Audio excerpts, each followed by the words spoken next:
Hello everybody, and welcome to another fly tying video produced by the folks at AlaskaFlyfish.net. I'm Flashback Max, and I'll be showing you how to tie the Big Eye Fry today. Now we've had some requests for this guy, and so we're going to do them up. Very sparse pattern this is. Very simple materials, and it's not real hard to tie. So I already have the thread on the hook. I got it upside down, the vise obviously.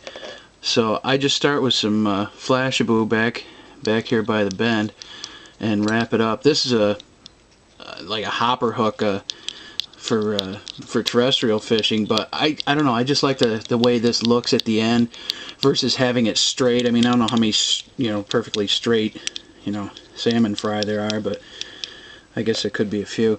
But just tie this in at the back, and I'm just going to wrap this forward like so. I got kind of a long piece here, so I'm going to trim it off.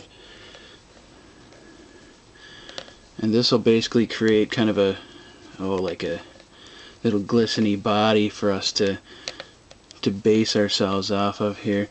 You could use dubbing, but I think dubbing looks a little, I don't know, too full or whatever. And you want these patterns sparse. Like I like most of my fly patterns pretty sparse, so you want to leave extra room. You see how much room I've left at the head, so then don't trim this tag end off. Take it, hand it back to yourself, and tie it over again like so. And it'll just kind of leave that again. And I would just measure about where the bend is there, and clip it off, and you've got sort of a wing. Just gives it a little extra flash or whatever. But now I'm going to take a little bit darker colored Flashaboo. Has oh geez, there's all different kinds of names for the stuff. It's basically for lack of a better term, an elongated dubbing that hasn't been chopped up real good yet. So just take a fairly small amount of that and get it in. We're just kind of doing a topping for the wing, and just sort of get that back off where it was. And I'll trim this, kind of trim this tag end. Don't worry if you don't get it all. But now we're going to take some more of this stuff and basically use it as dubbing and make ourselves a nice little base here for the eye. And this is why we had to leave all that extra room up there. If you get it like so,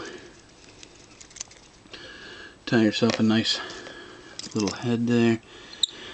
And the tying part of this is done. I'm just going to whip finish this like so. If you have any big pieces sticking out here in the head, you can trim them off, but it really doesn't matter. Now for the eyes, Big Eye Fry. I use my bodkin for putting on eyes. It's a lot easier than trying to stick them on with your hands and peel them off the paper or whatever. And for eyes, I use this Fletch Tight glue. It's used for putting on arrows when you're doing archery. It's really good stuff. I mean, you're not gonna get the fly apart once this stuff's on there and dry. Be careful. Ooh, little wacky, dacky stuff in it, but just be careful when you're using it. Make sure it's nice and ventilated. But just stick them on either side. Let them dry a little while. Just kind of push them around. Get them where you want. But that's basically the fly. Let me get it out of the vise here for you, and I'll give you a show. I got another one tied here just for giggles. But I mean, they're nice. I don't know. I wouldn't exactly call them full flies. These aren't the kind you go swimming around in the like a woolly bugger or something that has a lot of movement. This is more like a drifting type pattern when the fry are coming out. Very helpless kind of pattern, etc. But real nice effect in fast water. Fish might see this guy go by. Whoops, can't let that go. So give this guy a try. It's a real nice one. I've had some really good reports from folks, and hope you catch a lot of fish.